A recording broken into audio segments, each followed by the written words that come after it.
Et puis moi, il y a aussi une parcelle qui est très particulière, c'est les Richebourg, où j'ai la chance d'avoir la plus vieille parcelle des Richebourg, puisque plantée en 31. Et a une particularité aussi, c'est que la plupart des vignes, et je pense que ça doit être aussi ton cas, il n'y a pas eu beaucoup de vignes qui ont été taillées pendant la Deuxième Guerre mondiale. Donc beaucoup de vignes qui ont été replantées après la Deuxième Guerre mondiale. Et les vignes de Richebourg qui avaient été replantées un peu avant, puisqu'en 31, ont continué à être taillées par les femmes. Pendant la Deuxième Guerre, alors que les autres vignes ont été abandonnées. Les Clos-Vougeot, les Saint-Georges ont été plantées entre 44 et 46. Et c'est la seule vigne qui a continué à être entretenue. Et d'ailleurs, j'ai des vins de la guerre encore en stock. Ah oui, ça c'est génial. Donc ça, c'est une curiosité. Ça, nous, on n'a pas. Parce que c'est vrai que dans le clos de Cailleret, mon père me disait qu'à l'époque, ils avaient arraché la moitié du Cailleret, justement. Et replanté avec des patates et carrément pour survivre. Et donc les premières replantations au niveau du clos du Cailleret, c'était en 46-47.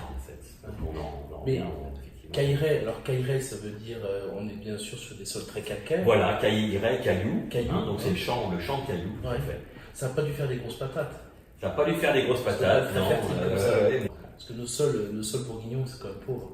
Clairement, dans les Caillerets encore plus, et dans les Chevaliers alors encore plus, puisque au-dessus des Chevaliers Montrachet, tu n'as carrément pas de végétation. Enfin, il y a la Rache, le Montrachet. En fait, Montrachet, c'est rachétique. C'est arbustif, quasiment méditerranéen, tellement c'est sec.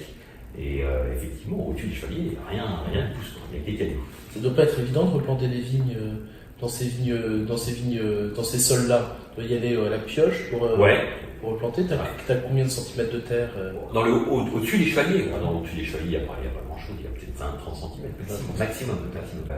Donc Cailleret, il y a un petit peu plus. Et Pucelle, puisque c'est au début de la pente, là, on a un sol déjà un peu plus profond. Et je crois qu'il y a pas mal de diversité de sols sur Puligny. Et on retrouve même des sols assez profonds par endroits et qui font, on pourrait croire, quelquefois des vins plus riches. Et pourtant, j'ai eu l'occasion de goûter je ne sais plus les appellations, le lieu dit, mais qui est un petit peu plus sur le bas de pente et qui fait des vins remarquables. Donc, le surpuis, en fait, tu as je dirais plusieurs niveaux de premier cru. Alors effectivement, les meilleurs premiers crus sont effectivement proches des grands crus, en fait, parce que tu as une faille dans l'autre sens, une faille est-ouest, où effectivement on voit la route. Tu as d'un côté le bâtard Chevalier et Montrachet, côté Chassagne, et puis du côté, ce ne sont que les premiers crus, en fait. Avec les Pucelles dans le bas, donc Pucelles, Cailleret, qui se touchent en fait, qui font partie des meilleurs premiers crus depuis les Montrachet, clairement. Tu as également les Folatières, un petit peu plus au-dessus, côté de Meursault. Tu as les Combettes. Ça, c'est des sols plus profonds, les Combettes. Combettes un petit peu plus, oui. Enfin, c'est comme Pucelle. Ça fait les premiers crus un petit peu plus. Il y a 13 premiers crus différents sur Puligny. Nuit Saint-Georges, je ne sais pas combien il y a. Alors, Nuit Saint-Georges, c'est assez divers parce qu'il y a 44. Ah oui. Donc on a une grande diversité. Nuit Saint-Georges, c'est à peu près 300 hectares. 305 hectares, je crois. Donc, parce que quelquefois, il y a des vignes arrachées à reporter. Donc là, tu me parles que les nuits premiers crus. Nuit premiers crus. Je parle juste de l'appellation Nuit Saint-Georges. Il n'y a pas de grand cru à Nuit Saint-Georges, contrairement à Puligny ou à Vaulnes ou à Gevrey ou à Chambolle. C'est un projet que j'ai initié il y a maintenant 11 ans, le temps passe vite, notamment sur les Saint-Georges, parce que, comme tu sais, les noms des villages, le deuxième nom est toujours le nom de son meilleur cru. Bien sûr. Le Montrachet pour Puligny ou pour Chassagne. 1873 pour Puligny. 1873. Par mon arrière-grand-père. Ah oui, d'accord. C'était lui l'acteur de... il était maire à l'époque de Puligny. Donc, alors nous, c'était un tout petit peu plus vieux que ça, enfin non, plus jeune que ça, pardon. Un peu après, on a les Nuits Nuit Saint-Georges s'appelait Nuit. Et en fait, par l'arrivée du train, du Paris-Lyon Méditerranée, ce qu'on appelle le PLM, il y avait deux nuits, il y avait deux gares qui s'appelaient Nuit. Il y avait une dans Lyon qui s'appelait Nuit sous Ravière et Nuit Saint-Georges, qui était en Bourgogne, s'appelait le nom de la gare en fait, qui a été choisi par la Société des chemins de fer. Ils l'ont appelé Nuit sous Beaune. Alors tu peux imaginer les négociants au 19e de Nuit Saint-Georges qui disaient Nuit sous Beaune, on va pas être... les vins de nuit ne peuvent absolument pas être sous Beaune, c'est même pas envisageable. Il y avait déjà une rivalité qui était assez forte, une compétition assez forte entre les négociants de nuit et les négociants de Beaune, qui était principalement, parce que c'est vrai que les vignerons n'étaient pas des faiseurs de vin, ils étaient des faiseurs de raisins, et les négociants étaient les seuls acheteurs des vins. Et par décret, en 1892, donc les vignerons de Nuit Saint-Georges ont décidé d'adjoindre au nom de Nuit, de supprimer sous Beaune et d'adjoindre au nom de la meilleure parcelle qui était Saint-Georges.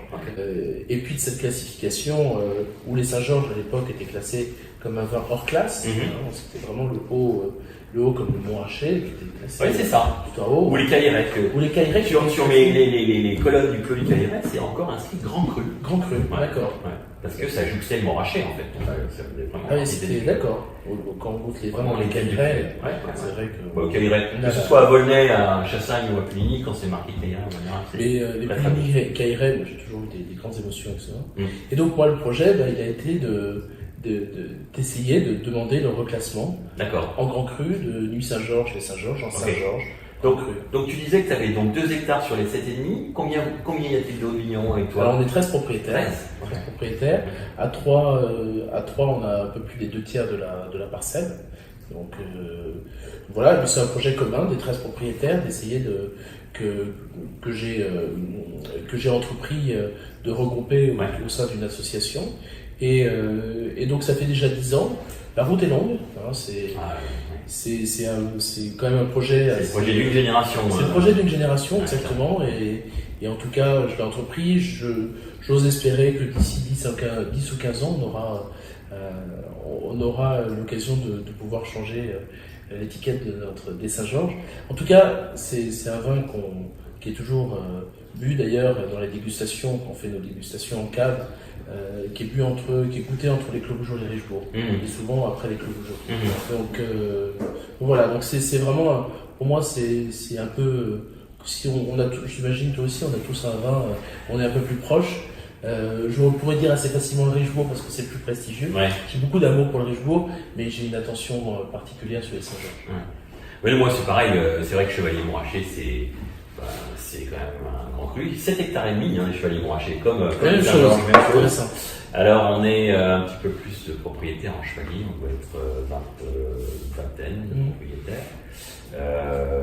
7 hectares et demi, et oui, la chance qu'on a sur Puligny Montrachet, c'est quand même d'en avoir 5 grands crus sur les 6 qui existent, puisque le 6e c'est Corton-Charlemagne. Donc c'est clair que c'est une appellation qui est magnifique. Plus Chevalier a quelque chose d'un petit peu plus secret entre guillemets, on en voit un petit peu moins. C'est vrai. Et pour les amateurs de Bourgogne, c'est selon leur dire le vin le plus fin. Avec Montrachet est peut-être le plus connu, mais Chevalier est certainement le plus fin et le plus élégant. Voilà. Le Graal des grands crus. C'est clair. Et donc dans ces Chevaliers, c'est 7 hectares et demi.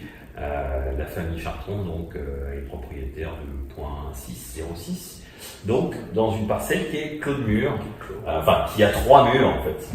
Et tu sais comme moi que 3 murs suffisent pour avoir une dénomination de clos en Bourgogne. Donc voilà, c'est le clos du Chevalier, qui est effectivement assez connu. En tout cas, les photos, on voit souvent cette arche en pierre. Qu'est-ce qui fait que ça a été classé, que ça a été mis en clos? C'était un propriétaire particulier? Écoute, parce que des imitations, c'est aussi une des choses qui a été classée à l'UNESCO. Je sais pas vraiment en fait, parce que dans ce joint à l'acte d'achat, donc il y avait un plan. C'est des vignes qui appartenaient au domaine Billeret. Et ce qui est curieux, c'est que ce soit le clos du Cailleret, le clos de la Pucelle, le clos des Chevaliers, toutes ces parcelles avaient été effectivement entourées de clos. Et depuis quand ça, par contre, je ne le sais pas vraiment. Mais je pense effectivement certainement au moins.